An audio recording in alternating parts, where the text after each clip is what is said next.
So yan po mga boss ang starter motor assembly ng Suzuki Multicab mga boss sa 12 valve. At sa video nito mga boss ay ituturo ko po sa inyo kung paano ba natin malaman kung ito ba ay ang starter solenoid switch mga boss, kung ito ba ay sira o hindi mga boss, okay? At bago natin yan umpisahan, kung ikaw bago ka pa lang sa aking channel, huwag mong kalimutan mag-like at mag-subscribe at i-hit na rin ang notification bell para palagi kayong updated sa mga bagong video naming ina-upload.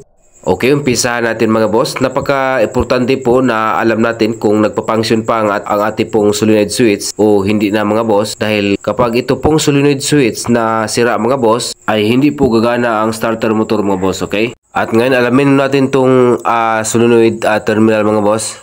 At ito na mga boss, napaka-importante po ang sa bawat terminal na alam nyo kung saan ba nakatapping mga boss.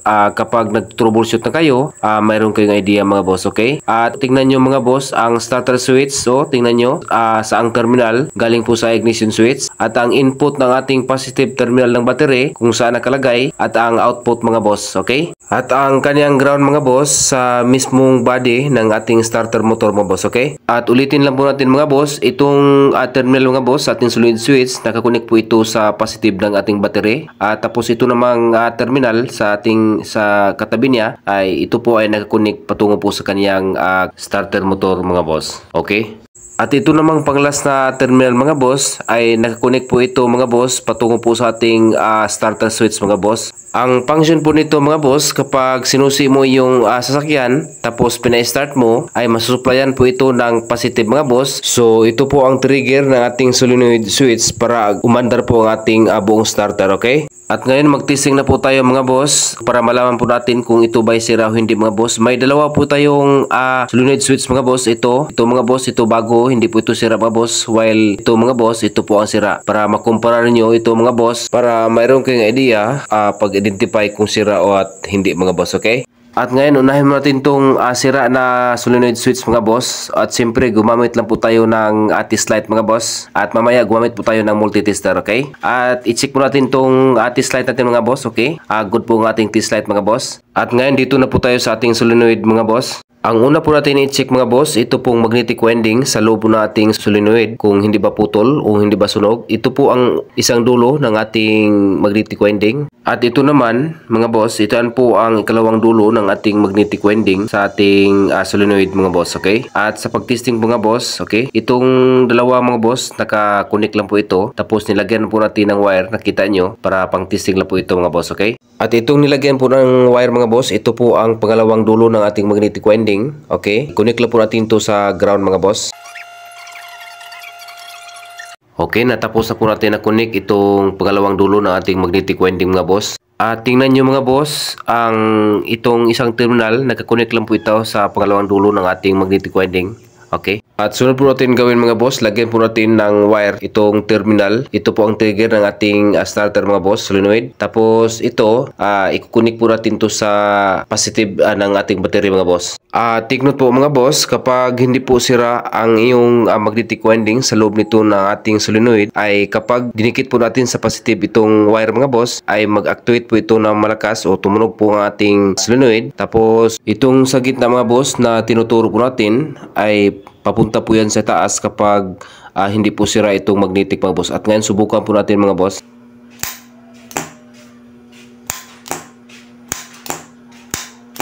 So kita nyo mga boss, napakalakas po ang actuate ng ating solenoid. Yan po ang palatandaan mga boss na hindi po sira, hindi po sunog o wala pong putol ang ating magnetic winding sa loob po ng ating solenoid mga boss, okay? At sunod po natin i-test mga boss, ito pong dalawang terminal mga boss. Kailangan po ito mga boss, magkukunik po itong dalawa kapag nag-actuate po o dinikit po natin sa positive itong trigger natin mga boss sa ating solenoid. Gumamit lang po tayo ng test light para ma-identify po natin kung nagkukunik ba itong dalawang terminal kapag nagtitrigger na itong solenoid mga boss, okay? So ang gawin lang po natin mga boss, itong clip na ating test light, dito po natin i-clip mga boss sa isang terminal ng ating solenoid. Tapos yung dulo po ng ating test light, idikit po natin sa positive ng ating battery mga boss, okay? At ngayon, kapag dinikit po natin ang trigger ng ating solenoid mga boss sa positive, dapat itong test light mga boss ay umilaw to. Kapag hindi ito umilaw ang ating test light, ay meaning sira po itong solenoid switch mga boss. At ngayon, subukan po natin to mga boss.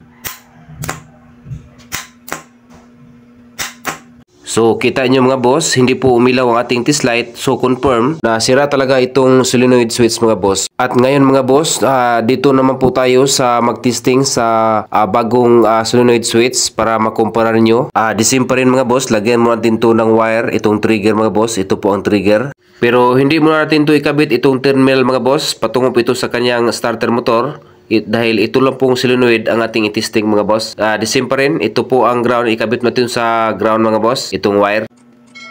At before tayo magtesting mga boss, ipakita ko sa inyo sa isa sa mga function po ng ating solenoid switch. Ito po ang Bendix drive mga boss, siya po ang magtulak kapag nag-on po ang ating solenoid switch mga boss. Okay, tingnan niyo mga boss. So kita nyo mga boss, yan po ang isa sa mga function ng ating solenoids mga boss. At ngayon magtesting na po tayo mga boss. Same pa rin ang gawin natin mga boss. Itong clip ng ating test light, dito natin i-clip mga boss. Tapos yung dulo po ng ating test light, itusok o idikit po natin sa positive ng ating battery mga boss. At ngayon ihanda po natin ang wire ng ating trigger mga boss. Ito po ang trigger mga boss. At subukan po natin ngayon kung gagana ba itong test light kapag idikit po natin sa positive mga boss. At ngayon subukan po natin mga boss.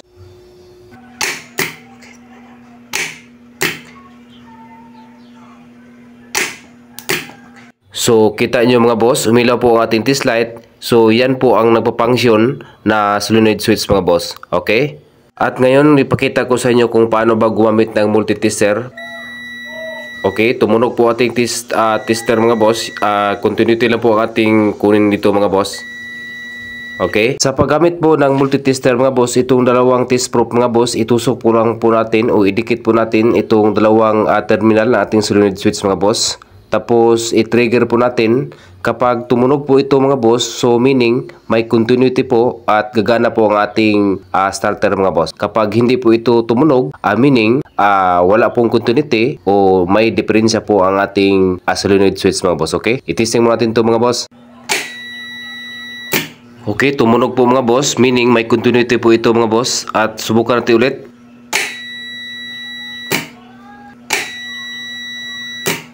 So narinig nyo mga boss, tumunog po ang ating multitester, meaning may continuity po ito mga boss. So hindi po sira ang ating solenoid switch mga boss. So yan po pag-identify kung paano natin malaman kung sira ba ito hindi mga boss. Okay? At yan lang po ating kabuang video mga boss. At maraming salamat sa inyong panood at God bless. Ingat po sa pag-wiring.